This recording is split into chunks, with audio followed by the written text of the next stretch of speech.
寄ってらっしゃい、見てらっしゃい。闇芝居の時間だ。Olá, samurais e geishas do meu canal do YouTube, beleza? Como é que vocês estão? Vocês estão de boas? Vocês estão tranquilos? Então tá tudo bem. Primeiramente, recado rápido, recado básico. Segue lá no Insta, eu faço votação ou eu aviso para ver qual vai ser o vídeo. Segundo recado, curte a página do canal no Face, eu faço postagens diárias, curiosidades rápidas, coisas que não dá pra ficar postando aqui no canal do YouTube toda hora. E por último, mas não menos importante, eu vou deixar tanto no card quanto na descrição as últimas 5 teorias, beleza? E quem já puder dar aquele apoio, eu agradeço. E bem, como vocês estão vendo, a teoria de hoje é: e se a dinastia Xia nunca tivesse deixado o poder ou nunca tivesse caído? E essa teoria não é uma teoria minha, e sim a teoria de um inscrito. E bem, para quem não conhece esse quadro de teorias, eu pego fatos que poderiam ter dado certo, aí eu moldo eles de uma maneira plausível para que nossa teoria aconteça. Nada assim, aconteceu porque eu quis, entende? Eu sempre dou aquela moldada de uma maneira plausível, senão não ia ter por que ter esse quadro. Eu também sempre pego, os 3 principais fatos mais importantes mundialmente falando: Primeira Guerra Mundial, Segunda Guerra Mundial, Guerra Fria e por último as conclusões. Beleza? E bem, eu acredito que vai precisar de um contexto, mas vou dar um breve contexto, afinal, se eu for explicar sobre a dinastia Xia como um todo, muito longo a história. Bem, a dinastia Xia foi uma dinastia que existiu obviamente na China, ali perto da costa, ali perto do mar. E eles passaram a existir nos anos 2000. Como assim nos anos 2000? Pouco tempo? Não, 2000 antes de Cristo. E eles terminaram em 1600. 1600 depois de Cristo? Não, 1600 antes de Cristo também.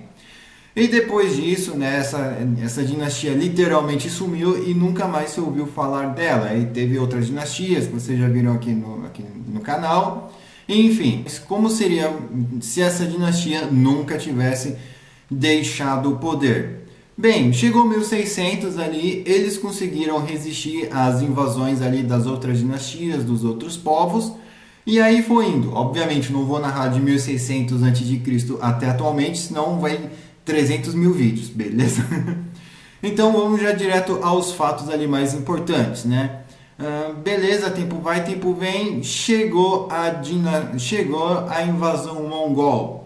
Bem, como é que aconteceria aí para essa dinastia coexistir junto com os mongóis?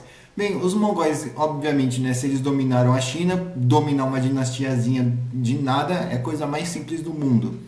Então, para eles não terem caído ou deixado de existir, eles poderiam ter chegado no Gengis Khan e futuramente no Kublai Khan e falado assim: olha, mano, é o seguinte, não invade a gente já se rende, viramos um estado tributário, mas deixe nosso imperador aqui, pois se você governar e empacotar o nosso imperador, vai ter revolta, vai ter problema e, obviamente, não vai ser legal. Então o Gengis Khan pensando: não, beleza, você vai virar meu estado tributário, e como em troca a gente não te invade, mas você também não vai ter mais nenhum tipo de arma. Não, tranquilo. Obviamente, eles iam passar um certo perrengue, poderia ter uma revolta ou outra, mas aí também ele poderia acabar chamando o exército mongol e falar assim: olha, os caras querem me tirar aqui do poder, se me tirar do poder vai dar ruim para vocês, me defendam. Sim, ele poderia usar o exército mongol para reprimir o próprio povo, Mas enfim. E com isso, o que eles poderiam fazer, Tempo vai, tempo vem, chegou a dinastia Ming, depois chegou a dinastia Ming, e em troca aí também chegou a dinastia Yuan. E a dinastia Yuan, que era governada pelo Kublai Khan, e a dinastia Ming, eles faziam fronteira, e essa dinastia Xia provavelmente acabaria ficando ali no meio dessas duas dinastias, como se fosse a Mongólia no meio da China e da Rússia. E isso ali talvez serviria de estado tampão, mas ainda assim seria um problema, porque a dinastia Ming era uma dinastia expansionista.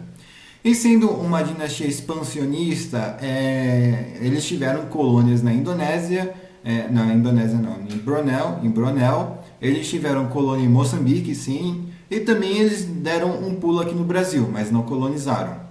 E eles tinham ali também, além disso, né, outras colônias por aí, como por exemplo Malaca, né, Malásia, enfim.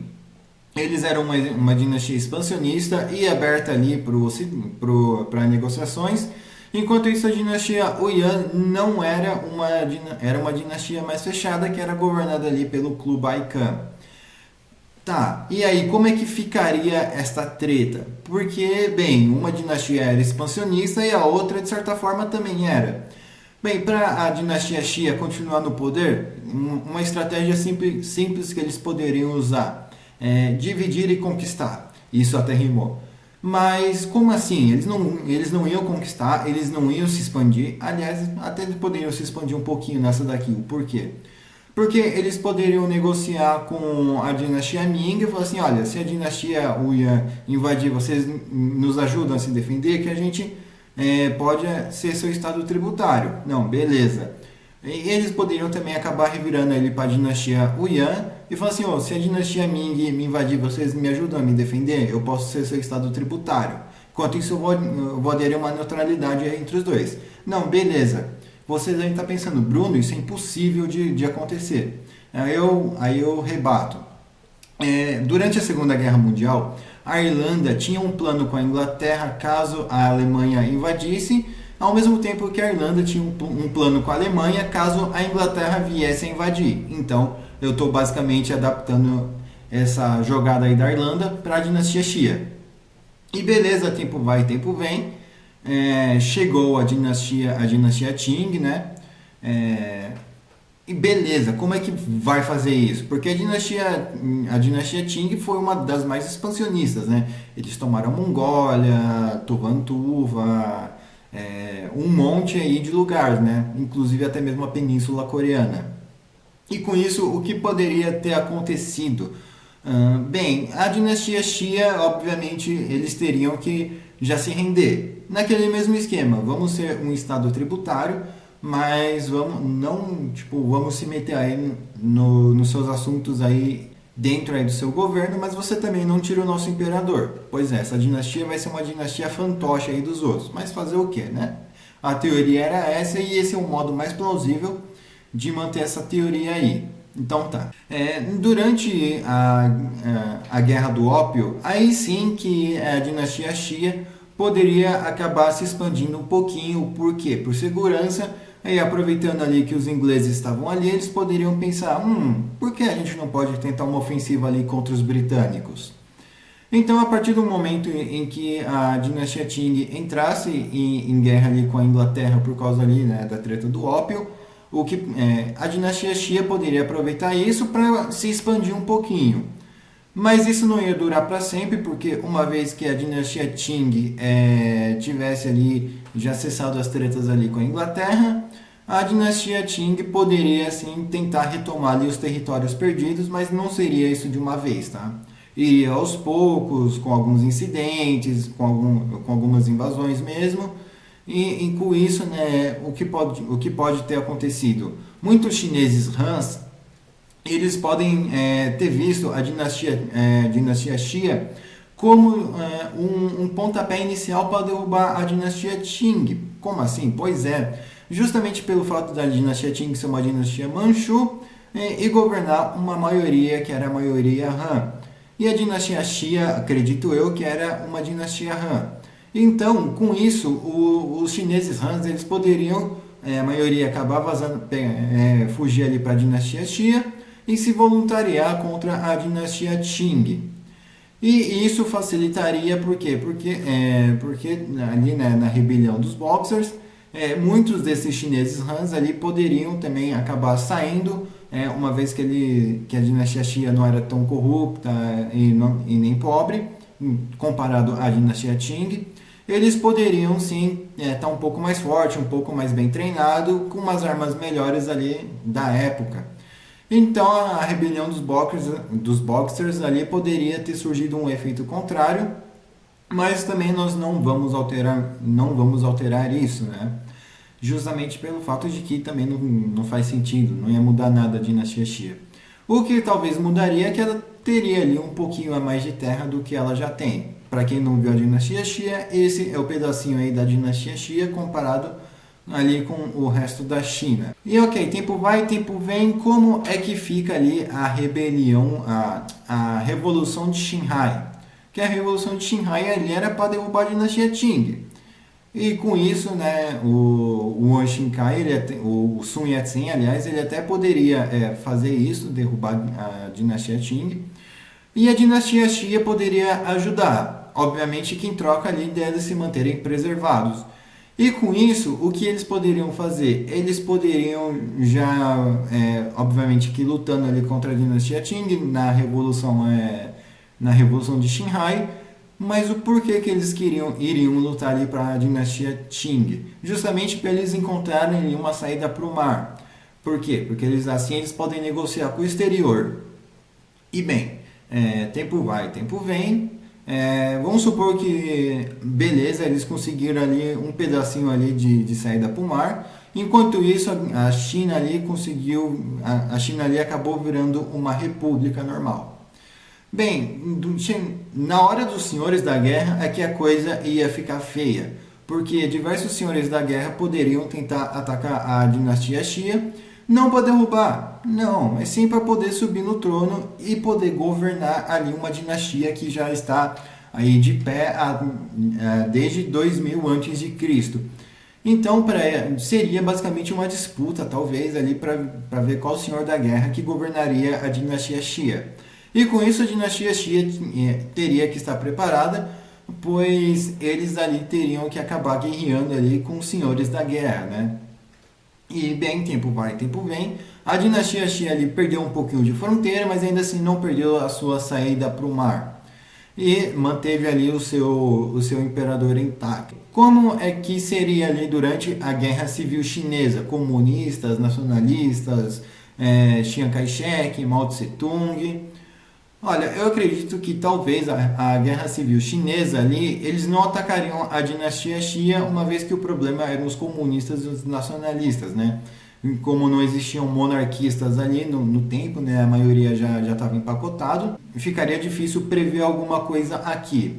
Mas eu acredito que seria bem capaz dos comunistas e dos nacionalistas aí acabarem se enfrentando e deixarem ali a dinastia Xia de canto por um momento. Eu acredito que depois, sim, os japoneses poderiam pensar em invadir a dinastia Xia. E como a dinastia Xia não ia ter chance ali, nem contra a marinha japonesa, nem contra o Japão em si, bem, eles poderiam acabar se mantendo neutros. Sim, eles poderiam acabar se mantendo neutros, mas eu acredito que após um ataque japonês, teria duas coisas. Ou eles se rendiam e se aliavam com os japoneses, ou eles poderiam virar capacho dos japoneses, ou eles poderiam se aliar com a China. E eu acredito que seria capaz deles mandarem espiões ali para a China e observar os japoneses, manter um status de neutralidade por enquanto. E aí sim, que o primeiro que agredisse, ele ia passar para o outro lado. Mas, bem, como a gente está fazendo aqui uma teoria, se essa dinastia não caísse, então eles ali se alinharam ali com a China, com o Kuomintang ali para combater os japoneses ali, monarquia contra monarquia. E com isso, né, os japoneses ali teriam um problema. Não estou falando que eles não poderiam ter ocupado a dinastia Xia, poderiam sim.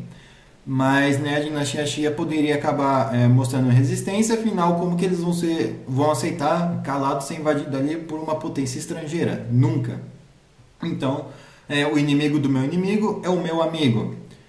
E ok, tempo vai, tempo vem, não alteraríamos nada, a dinastia Xia perdeu mais um pouquinho de fronteira, mas ainda assim continua com a sua saída ali para o mar. E ok, como é que seria o final ali da Guerra Civil Chinesa, uma vez, né, que nós não alteraríamos? Ok, as coisas aí poderiam ficar um pouquinho feias, o porquê? Porque o Partido Comunista jamais vai aceitar uma monarquia dentro do seu país, né? Dentro da China ia ter uma dinastia ali dentro da China. Então o Mao Tse Tung não ia acabar vendo isso ali com os bons olhos, mas apesar de tudo, Por se tratar de uma dinastia de 2000 anos antes de Cristo, a Inglaterra já estaria lá, a França já estaria lá, os Estados Unidos já estaria lá.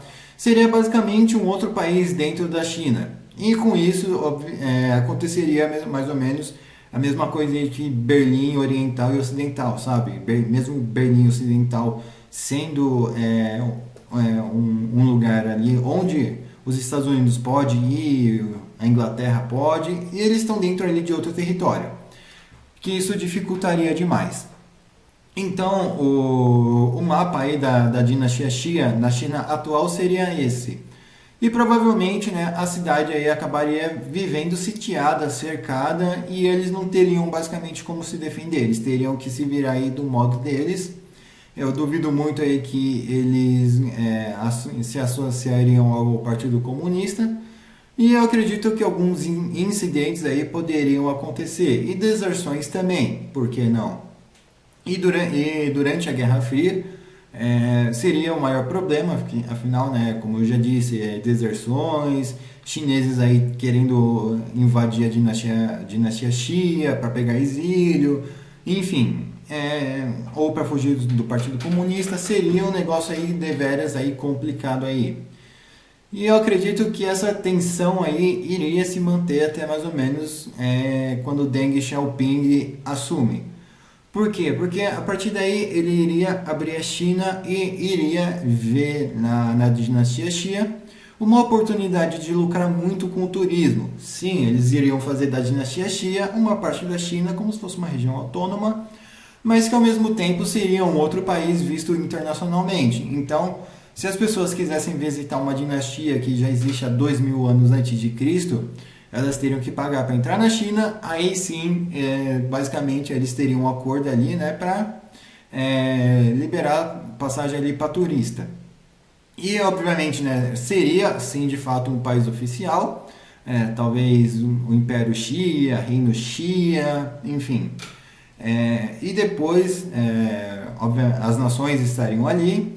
Eles estariam de certa forma diplomaticamente protegidos, o que não ia adiantar muita coisa, mas às vezes uma embaixada americana ou uma embaixada inglesa ali iria acabar mudando o cenário geopolítico. E atualmente a dinastia Xia, ou Reino Xia, né, ele iria ser uma situação ali parecida com o Tibete. Ele não seria uma região autônoma, seria de fato um país independente, mas seria um país ali completamente vigiado, quem entra, quem sai, o que leva, o que está fazendo. Eles não teriam uma força aérea, eles talvez não teriam até mesmo uma marinha, eles poderiam até mesmo ter ali alguns navios pesqueiros, navios mercantes, mas eles não poderiam ter uma marinha, não pelo fato de que, não pode, tá ok? Você não pode, tá ok? Mas pelo fato de que se eles começarem a construir algum navio, vão lá, os chineses podem ir lá e meter bomba. Então, tipo, alguns incidentes poderiam acontecer, uma força aérea eu duvido que eles teriam. Então, eles poderiam ter, sim, alguns soldados, mas até então não seriam muitos, né? É uma quantidade relativamente pequena até. Enfim, é isso, né? Seria um caso complicado aí o Reino Xia atualmente. É isso, inscrito que me pediu essa teoria. Eu espero que você tenha gostado, espero que você tenha curtido. Comentem aí a teoria de vocês, eu demoro, mas eu faço. Também comentem aí o que vocês acharam, o que vocês acrescentariam, o que vocês removeriam, beleza? Enfim, eu também estou deixando a thumb aí para quem quiser usar. Só dê aquele crédito aí, tudo tranquilo. E eu espero, né, que vocês tenham curtido esse vídeo. Não se esquece de curtir, compartilhar, se inscrever. Me segue lá no Twitter, me segue lá no Insta e passa esse vídeo adiante. Fala assim, mano, imagina só se uma dinastia de 2000 anos antes de Cristo passasse a existir ainda na China. Mas você tá de zoeira, né? Não, um cara fez isso. Ele é meio pirado das ideias, mas ele fez isso. Sério? Então eu vou ver. Beleza? Não se esquece de curtir, compartilhar, se inscrever. Se inscreve no canal, me segue lá no Insta, me segue lá no Twitter. Veja os vídeos do card de descrição. E quem puder dar aquele apoio, eu agradeço. Beleza? Enfim, falou e fui.